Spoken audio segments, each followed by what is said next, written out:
¿Alguna vez te has sentido atrapado repitiendo patrones negativos una y otra vez? Existe una poderosa técnica de programación neurolingüística que ha sido científicamente comprobada que te permite hackear y reprogramar tu mente en la mitad de tiempo que las afirmaciones. Y en este video le descubrirás paso a paso revelando la alquimia lingüística, los 3 secretos de la programación neurolingüística para una transformación hipnótica. Sígueme que comenzamos. La mayoría de las personas creen que son víctimas de sus circunstancias, que sus emociones y acciones están determinadas por eventos externos. Pero la verdad es que existe un poder oculto dentro de ti que te permite reescribir el guión de tu vida y crear la realidad que deseas. Ese poder se llama encuadres, y en este video descubrirás los secretos para dominarlos y convertirlos en encuadres hipnóticos. Lo que es más, en este video descubrirás los 5 mejores ejemplos de reencuadres hipnóticos de Richard Bandler, el cofundador de la programación neurolingüística. Lo mejor de todo, además de poder aplicar estos encuadres hipnóticos en ti mismo, podrás aplicar estos encuadres con tus clientes, con tus coaches y en conversaciones con amigos, multiplicando tu impacto positivo en el mundo. Y antes de que descubras el secreto detrás de lo que verdaderamente es un reencuadre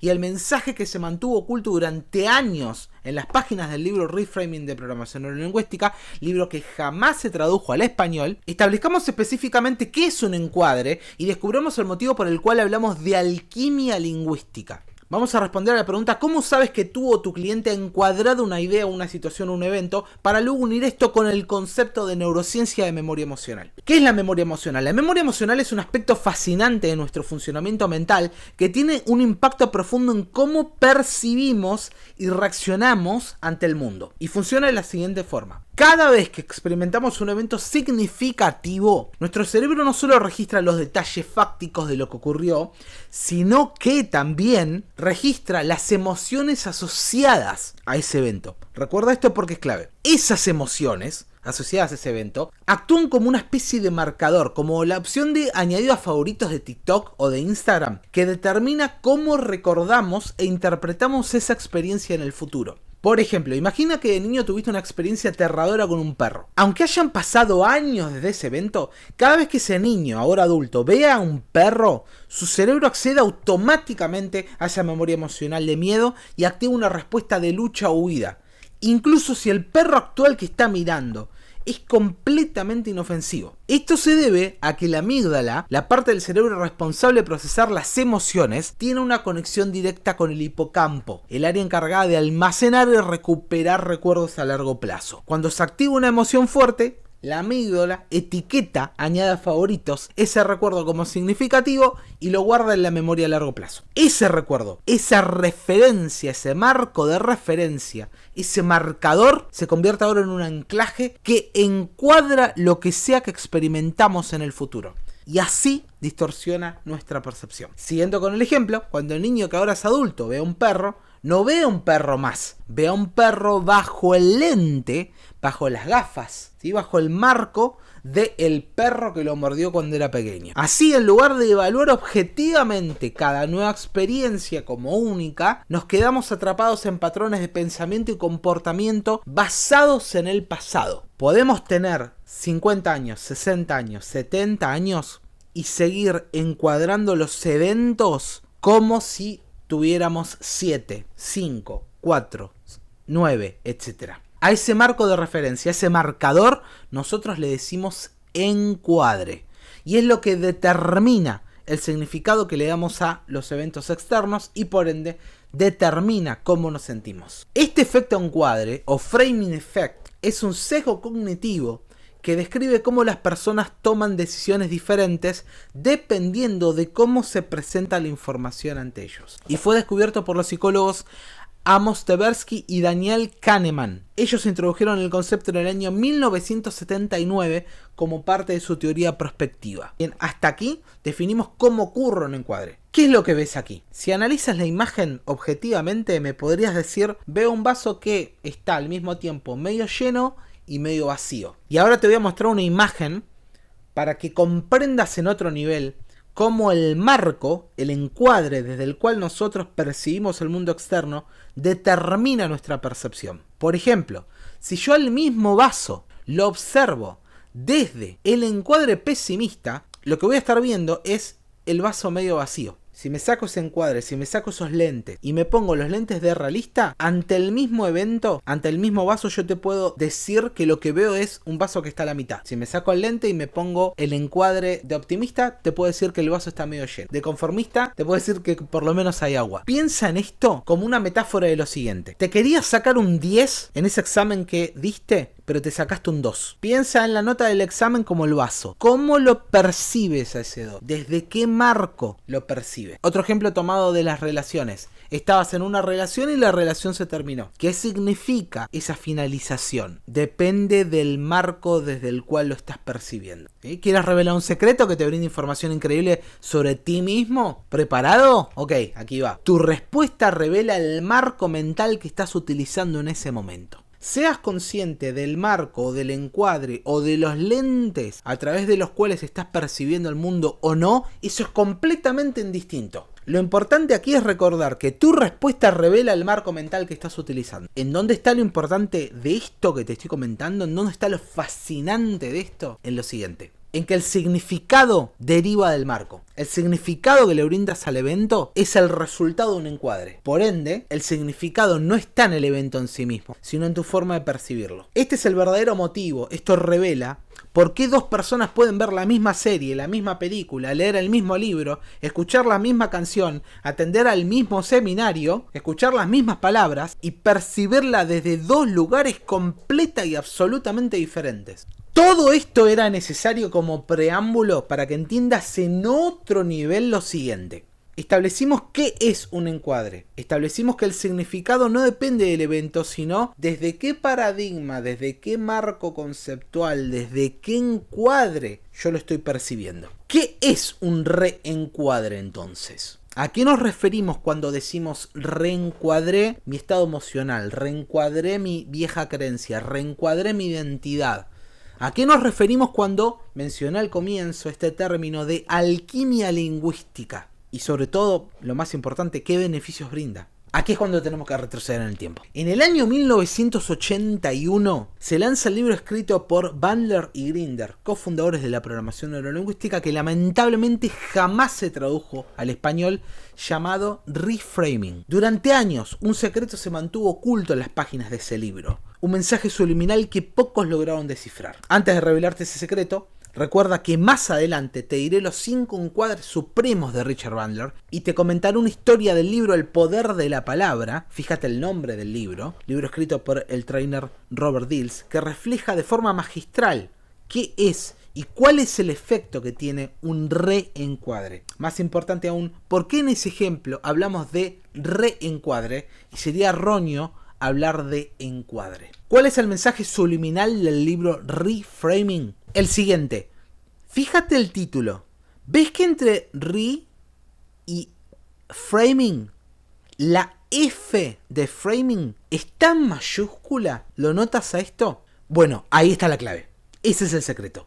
Con esto en mente, definamos lo que es encuadre. Y ahora vas a entender por qué es tan importante develar este mensaje oculto del libro Reframing. Encuadre es el marco desde el cual le damos un significado a una situación, a una idea, a un comportamiento, a una emoción, a un evento que sucedió, etc. Reencuadre, reframing, es cambiar ese marco y por ende el significado de una situación, idea, evento, emoción, etc. En coaching, en terapia, mayormente el enfoque al realizar reencuadres es el de transformar encuadres previos que hayan sido negativos, que no estén ayudando a una persona a lograr su meta. Pero no necesariamente tiene que ser el caso. Yo puedo buscar reencuadrar mi forma de percibir un evento, una idea, una emoción, un proyecto, etc. para optimizar lo que ya está funcionando. Teniendo en cuenta todo esto, podríamos decir que un reencuadre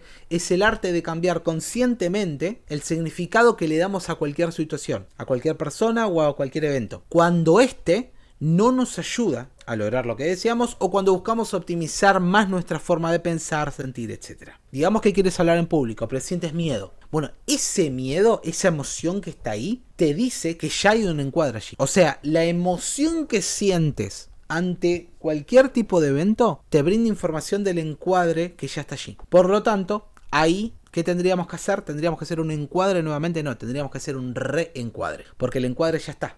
¿Cómo te das cuenta que ya está? Por la emoción que sientes. Y al reencuadrar, cambiar la percepción de, en este caso específico, hablar en público. ¿Sí has entendido lo profundo que es esto? Para que lo lleves a una octava superior, aquí te quiero compartir la historia del libro El poder de la palabra, Robert Dills, que muestra un excelente ejemplo de un reencuadre aplicado. Y luego recuerda que te compartiré los 5 reencuadres más poderosos de Richard Bandler. Ahora la historia de Robert Dills. En el libro El poder de la palabra, Robert Dills comparte la siguiente historia corta que muestra un excelente reencuadre en acción y muestra lo que significa, lo que se genera como resultado de aplicar un reencuadre de forma estratégica. La alquimia lingüística. La historia que él cuenta es la siguiente. Una muchacha se está preparando para acceder a la universidad. Ha barajado diversas opciones y lo que más le gustaría sería entrar en la Facultad de Ciencias Empresariales en una de las universidades más prestigiosas de su entorno. Sin embargo, teme que, habida cuenta de la cantidad de solicitudes, no tenga la menor oportunidad de ser aceptada en esa universidad.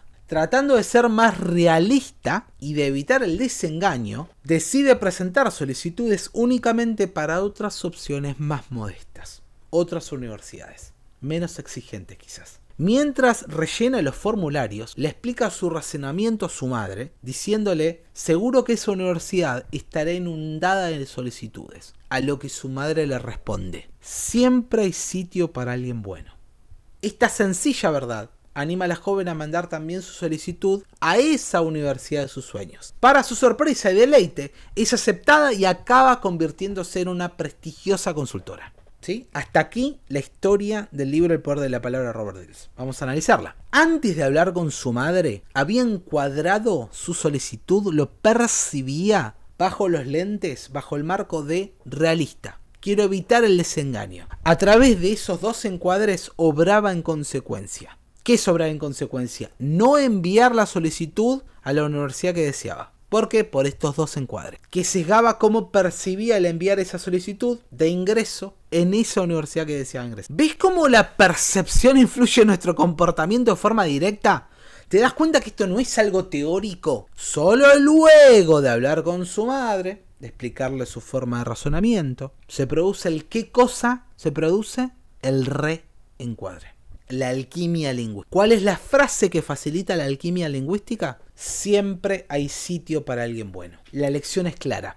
Al cambiar el significado, porque cambias el encuadre desde el cual percibes el evento, no solo cambias cómo piensas y sientes, sino cómo actúas. Porque tu marco de referencia se expande. Y cuando sucede eso, cambias tu vida. Piénsalo. ¿Qué hubiese sido de la joven del relato si no iba a la universidad? A esa universidad que deseaba ir. ¿Cuántas oportunidades hubiese perdido solo por no despertar como Neo al encuadre que la dejaba eligiendo opciones realistas? ¿Cuántas veces hubiese preguntado a lo largo de toda su vida qué hubiese pasado si hubiese enviado ese formulario a esa universidad a la cual yo quería entrar? ¿Entiendes? El reencuadre no es solo algo teórico, algo bonito, algo conceptual. Ay, qué bonito esto, qué hermoso cómo reencuadraste esta idea. No. Cuando aprendes a reencuadrar, cambias vidas. Y recuerda que esta alquimia lingüística no solo se da en tu propia vida, sino también en la vida de otras personas. Y a su vez, no solo nos estamos enfocando en reencuadrar aquello negativo, sino también optimizar lo que ya está funcionando. ¿Comprendes? Para la programación neurolingüística, el lenguaje no solo es una mera descripción de la realidad, sino también es una herramienta para crear realidad. Por ende, podemos hablar de alquimia lingüística. Por eso necesitas cambiar de marco de referencia cuando algo no te da los resultados que deseas. O cuando deseas ir más allá de tus límites previos que te habían encadenado al pasado. Aquel gran secreto que ahora adquirirá una nueva relevancia. No necesitas que cambien las circunstancias externas. No necesitas cambiar el vaso. No necesitas cambiar la cantidad de agua que tiene el vaso. ¿Comprendes? El vaso puede cambiar la cantidad de agua que tiene o no. El vaso puede albergar más litros de agua o menos litros, pero al adoptar un nuevo marco, ganarás opciones ilimitadas y el poder de esculpir tu realidad. Porque el significado depende del marco, no depende del agua.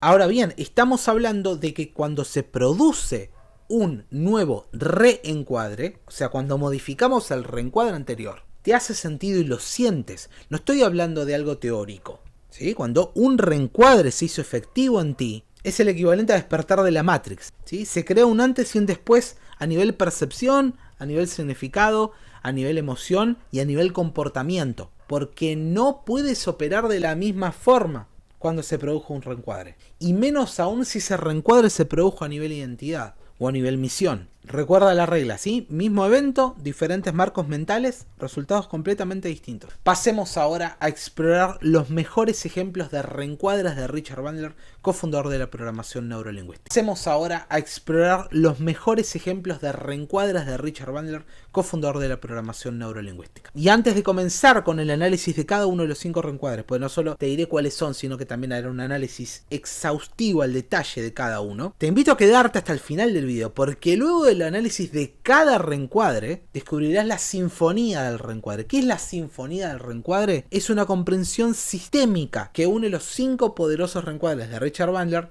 en una armonía perfecta que es más que la suma de las partes. Así que te invito a que te quedes hasta el final. Todos estos reencuadres pueden ser encontrados en el libro Use su cabeza para variar de Richard Bandler, libro lanzado en el año 1985. Reencuadre número 1 de 5, el cerebro hipereficiente.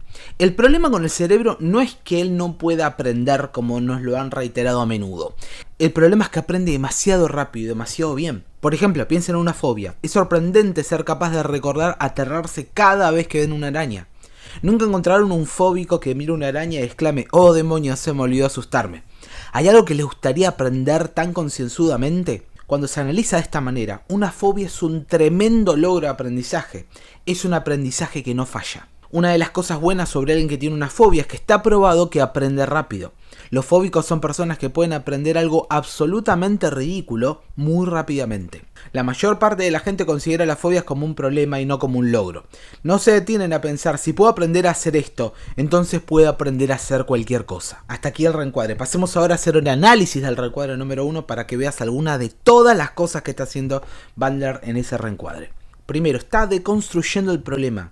Bandler no empieza ofreciendo soluciones, sino que desmonta la creencia limitante subyacente. La frase "el problema con el cerebro no es que no pueda aprender" es crucial en esto. Plantea que la dificultad no reside en la incapacidad, sino en un aprendizaje demasiado rápido y bien. Este giro que hace Bandler subvierte la percepción de la fobia como un fallo, ¿sí? Como una incapacidad, convirtiéndola en una capacidad que está solamente mal dirigida. En lugar de presentar a la fobia como incapacidades, las presenta como pruebas de la capacidad del cerebro para aprender rápida y eficazmente. Este reencuadre convierte una debilidad percibida en una fortaleza latente, lo cual es fundamental para cambiar la autoimagen de la persona. El humor tampoco es gratuito. Cuando Bandler dice "oh demonios, se me olvidó asustarme", no solo desarma la seriedad del problema, sino que también facilita la apertura mental del lector para aceptar nuevas ideas. En palabras de Bandler, cuando nos volvemos serios con respecto a nuestros problemas, nos volvemos estúpidos.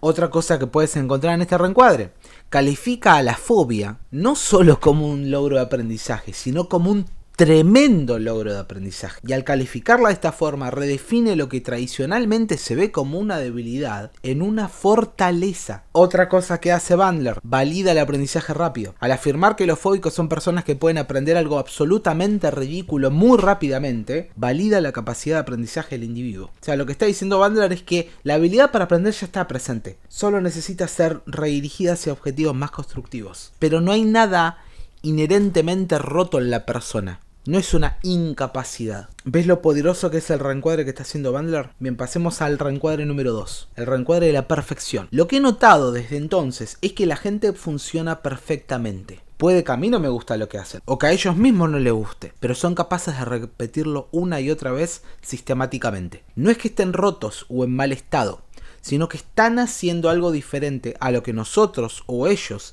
quisiéramos que aconteciera. ¿Sí? Pasemos ahora a hacer un análisis de este reencuadre para que veas alguna de todas las cosas que está haciendo Bandler en ese reencuadre número 2. La frase "la gente funciona perfectamente" es revolucionaria. Bandler rechaza la visión tradicional de que los problemas psicológicos son síntomas de un mal funcionamiento. Para Bandler no hay personas rotas, solo estrategias inefectivas o incongruentes con los resultados deseados. Lo que está haciendo aquí Bandler es el problema no llevándolo a nivel identidad, No hay personas rotas, sino trasladándolo a las estrategias, a lo conductual, a lo que la persona está haciendo. Solo estrategias inefectivas o incongruentes con los resultados deseados. O sea, parte de aquí. ¿Te das cuenta cómo el marco modifica cómo percibimos lo que está afuera? ¿Te das cuenta cómo en base a esto Bandler hace otro tipo de preguntas? ¿Cómo no hacerlo? Si su encuadre de partida es diferente, no percibe lo mismo que otra persona. Otra cosa que está haciendo Bandler aquí, reconoce el sistema como clave. Una fobia, la timidez o la procrastinación no son fallos, sino respuestas aprendidas que se activan bajo ciertas circunstancias y respuestas que siguen determinadas pautas. En ese extracto se refleja la influencia del antropólogo Gregory Bateson. Bateson hablaba de la cibernética de los sistemas humanos, donde cada comportamiento es retroalimentación dentro de un sistema más amplio. Implicaciones terapéuticas. Este enfoque transforma la terapia, porque no se trata de arreglar al individuo, sino ayudarlo a comprender su propio sistema, identificar sus propios patrones. Queda consciente eso, para primero identificar lo que necesita cambiarse para avanzar, y también para explorar alternativas más efectivas. Pasemos al reencuadre número 3 de 5, el reencuadre del logro. Recuerda que al final vas a estar aprendiendo sobre la sinfonía del reencuadre y cómo estos 5 reencuadres, cuando son abordados de forma sistémica, generan algo que es más que la suma de las partes. Dice en el reencuadre número 3 Bandler: siempre parto de la base de que todo lo que alguien ha hecho es un logro, no importa cuán estéril o doloroso pueda ser. Las personas no se están quebrantando, funcionan perfectamente bien. La pregunta capital es, ¿cómo están funcionando ahora? Para ayudarlos a funcionar del modo que les resulte más grato y útil. Pasemos ahora a hacer un análisis de este reencuadre. La presuposición positiva del logro. Bandler comienza con esta presuposición ultra poderosa que está presente cada vez que hace coaching. Todo lo que alguien ha hecho es un logro. Esta declaración transforma cualquier acción, sin importar su resultado, en un éxito, porque es algo que la persona hizo. A la vez es una perspectiva fundamental de la programación neurolingüística, porque ayuda a las personas a ver el valor en todas sus experiencias, incluso y por sobre todo, diría yo, de las negativas, porque sea cual sea la experiencia por la que pasó la persona, es el resultado de un proceso que la persona hizo, sea que haya sido consciente de ese proceso o no. Otra cosa que está inherente aquí en este reencuadre, el reconocimiento del dolor y la esterilidad. Al mencionar que un logro puede ser estéril o doloroso, Bandler no minimiza las experiencias negativas de las personas. Este reconocimiento es crucial para validar las emociones del lector, lo que facilita la aceptación del reencuadre. Lo que sí hace es recordar que, sea que esa experiencia le esté brindando a esa persona el resultado que desea, como no, es el resultado de algo que está haciendo. Por lo tanto, es un logro. Otra cosa que está presente en este reencuadre, la pregunta capital. ¿Cómo están funcionando? ¿Sí? Funcionando ahora. Esa pregunta dirige la atención hacia el presente, a su vez presupone de que están haciendo algo ahora, ¿sí? Están ejecutando un proceso y ayuda a dirigir la atención a la manera en que los comportamientos actuales están sirviendo o no a los individuos. Lleva la atención hacia lo que están creando y los ayuda a su vez a tomar responsabilidad por sus creaciones. Bien, pasemos al reencuadre número 4 de 5. Este es uno de los reencuadres que más años me tomó entender. El reencuadre del sufrimiento innecesario. Dice Bandler: hay momentos en que uno no obtiene lo que quiere, pero cuando no se obtiene, el sentirse mal está totalmente de más. ¿Repararon alguna vez en ello? Primero no obtienen lo que quieren y enseguida hay que sentirse mal largo tiempo porque no lo obtuvieron. Y luego hay que sentirse mal para procurar obtenerlo nuevamente. Y pasemos ahora a hacer un análisis de alguna de las tantas cosas que tiene este reencuadre número 4. La frase el sentirse mal está totalmente de más. Con esa frase Bandler no niega de vuelta la validez de la emoción inicial de la frustración o decepción, pero invita a reflexionar sobre su utilidad a largo plazo.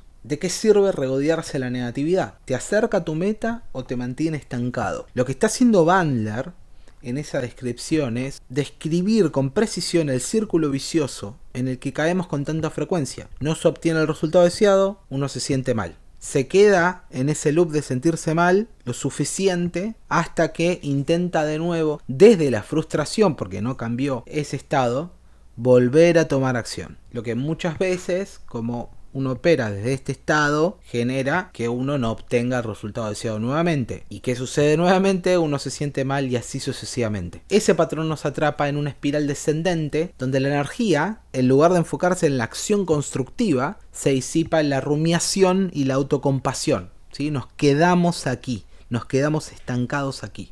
Nuevamente, ¿te das cuenta cómo el encuadre desde el cual partes modifica lo que percibes? Pasemos al reencuadre número 5, el reencuadre del estado permanente. La primera vez que uno de mis clientes dijo, estoy deprimido, le contesté, hola, soy Richard. Se detuvo y dijo, no lo soy, le pregunté. Un momento, usted se ha confundido, me dijo.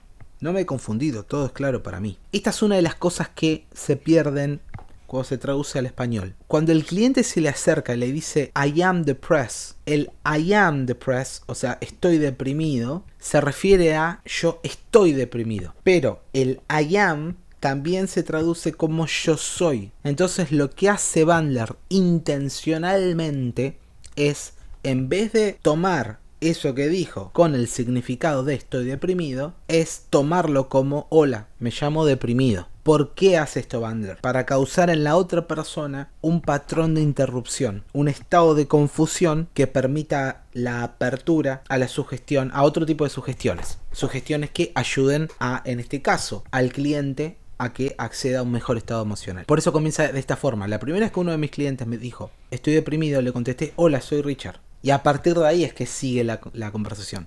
Se detuvo y dijo, no lo soy, le pregunté. Un momento, usted se ha confundido, me dijo. No me he confundido, todo es claro para mí. He sufrido depresión durante 16 años, le dice al cliente. Y Richard le contesta, increíble. ¿Y no ha dormido en todo ese tiempo? ¿Te das cuenta aquí el marco? Tú que le hubieses contestado a un cliente que te hubiese dicho esto, ¿le hubieses contestado esto? La estructura de lo que está afirmando es esta. He codificado mi experiencia de modo que he caído en el engaño de que me he empantanado en el mismo estado de conciencia durante 16 años. Yo sé que no ha permanecido igual durante los 16 años. Ha dispuesto de tiempo para enojarse, almorzar y unas cuantas cosas más. Intenten mantenerse en el mismo estado de conciencia por 20 minutos. La gente invierte mucho tiempo y dinero en aprender a meditar a fin de mantenerse en el mismo estado por 1 o 2 horas. Si estuviese deprimido por 1 hora completa, no sería capaz ni de notarlo, porque el sentimiento se tornaría habitual y por ende imperceptible. Si uno practica algo un tiempo suficientemente largo, no es capaz de detectarlo. Ese es el resultado del habituarse, incluso con una sensación física. Yo siempre me pregunto, ¿cómo es posible que alguien estime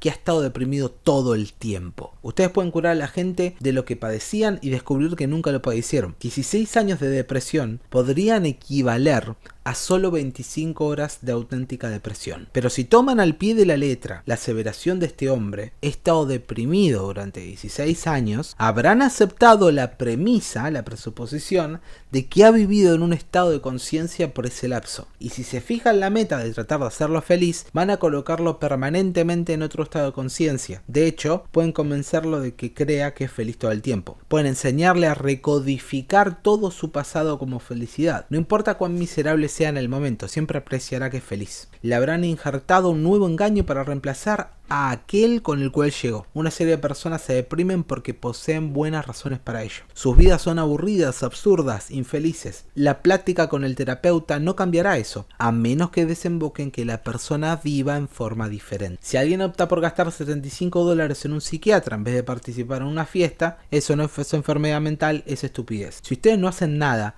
por supuesto que van a sumirse en el aburrimiento y la depresión. El caso extremo de esto es la catatonia. Cuando alguien me señala que está deprimido, busco descubrir cómo lo hace. Me imagino que si puedo ir paso por ese proceso y descubrir cómo lo hace tan bien que yo pueda hacerlo, entonces generalmente le puedo indicar cómo actuar de forma diferente. O si no, encontrar otra persona que no esté deprimida y descubrir cómo esa persona se las ingenia para estar deprimida. Bien, pasemos ahora a hacer el análisis del reencuadre número 5 para que veas algunas de todas las cosas que está haciendo Bandler en ese reencuadre antes de explorar la sinfonía de los encuadres. Lo primero que hace es desafiar la etiqueta, el rótulo. Bandler le presta mucha atención a las presuposiciones y busca no validar aquellas presuposiciones que no facilitan su trabajo como terapeuta, que no faciliten a que su cliente logre el resultado, ¿sí? Que esté más feliz, etc. En este caso no valida la etiqueta, ¿sí? El autorrótulo de soy una persona depresiva, como una identidad fija, sino que la trata como una construcción lingüística que limita la experiencia del individuo y en determinados momentos busca intencionalmente crear el patrón de interrupción, generar una respuesta inesperada. ¿Para qué? Para que la persona abra una grieta en su mapa de realidad, ¿sí? Que crea un espacio para nuevas posibilidades. Otra cosa que hace Bandler, juega con el tiempo para desmontar la creencia de una depresión permanente.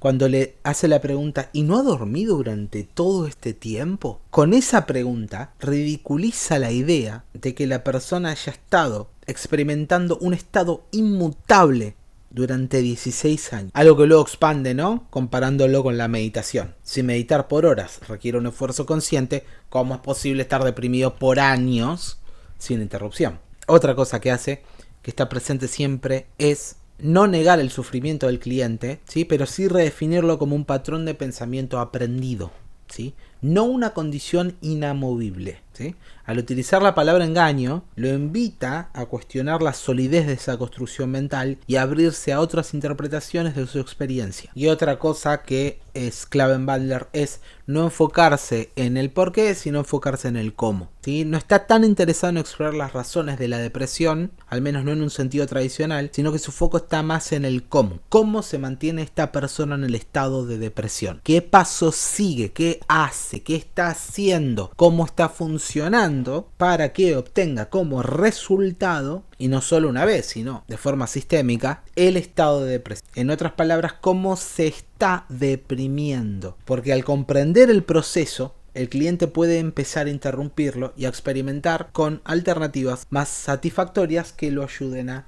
que logre lo que quiere lograr. Bien, ha llegado hasta aquí. Pasemos ahora a hacer el análisis de la sinfonía del reencuadre. Vamos a analizar los 5 reencuadres de forma sistémica para ver qué patrones en común encontramos. Por ejemplo, un patrón en común de los 5 reencuadres es que en todos los reencuadres, Bandler se enfoca en desafiar los marcos de referencia que son limitantes y disfuncionales, en los que tendemos a quedar atrapados. En ninguno de los reencuadres notaste que haya aceptado alguna presuposición limitante o disfuncional a nivel identidad de la persona, sino que al contrario, todo lo lleva a nivel comportamiento, a algo que está haciendo la persona. Esto también es válido para los comportamientos indeseados. Incluso esos comportamientos son reencuadrados como expresiones de perfecto funcionamiento, ¿sí? O en otros casos, cuestionando la validez de estar deprimido constantemente. Bandler socava sistemáticamente las narrativas rígidas con las que patologizamos la experiencia humana. Otro hilo conductor de todos estos reencuadres es el reconocimiento de que estamos limitados no por incapacidades, o sea, no de forma innata, sino por nuestras propias codificaciones lingüísticas que distorsionan la experiencia directa. O sea, no por algo que somos, sino por algo que hacemos, que estamos haciendo. Por eso, en el momento en el que nos damos cuenta cómo lo estamos haciendo, lo podemos transformar, ¿sí? Los reencuadres buscan desmantelar estas trampas verbales, ¿sí? Como cuando, por ejemplo, en el caso del cliente, señala que estuvo en un estado de depresión durante 16 años, ¿sí? Ese es un ejemplo de una trampa verbal que Bandler utiliza como ejemplo para decir puede ser apenas 25 horas reales magnificados por una narrativa interna excesiva, pero cuando yo lo describo, cuando yo lo expreso de esta forma, lo siento de esta. Recuerda de la alquimia lingüística. El lenguaje no es solo descriptivo, también es generador. Otra característica de estos reencuadres: hay un movimiento continuo hacia desidentificarse de los estados mentales transitorios y no quedarse atrapados en identidades fijas o roles. Es una de las características del trabajo de Bandler, mover a la persona cuando se queda atrapada en una identidad fija o en un rol. Sea invertir la fobia a una muestra de aprendizaje acelerado, o sea, no eres una persona fóbica, eres una persona que aprende demasiado veloz. Sucede que hay que redirigir esa facilidad con la cual aprendes, ¿sí? O separar, en el otro ejemplo, estoy deprimido de la totalidad del ser, ¿sí? Los reencuadres nos recuerdan la naturaleza fluida de la experiencia. Esta naturaleza fluida de la experiencia está presente en toda la programación neurolingüística. Por eso es que la pregunta capital de la programación neurolingüística es cómo está funcionando esta persona. Y esa presuposición nos invita a su vez a asumir una postura de asombro y a dejarnos inspirar por las habilidades manifestadas en cualquier tipo de patrón, porque es algo que la persona está haciendo, ¿sí? Cualquier experiencia, recuerda, es un logro. Por más desconcertantes que nos parezcan inicialmente, no importa, toda experiencia es un logro, porque es el resultado de algo que está haciendo la persona. Nuevamente, ¿te das cuenta cómo con estos encuadres Bandler es capaz de producir los resultados que produce? ¿Te das cuenta cómo el encuadre determina el significado que extraemos de lo que nos sucede? Si quieres saber mucho más sobre el reencuadre, te invito a que descargues el libro de ejercicios que diseñé para ti titulado La creencia clave de Napoleón Hill sobre el reencuadre, que expandirá tus habilidades con el reencuadre aún más. Y si te ha gustado este video, te invito a que lo compartas y a que le des un clic en me gusta. Si deseas una sesión de coaching 1 a 1, también puedes acceder debajo desde el link.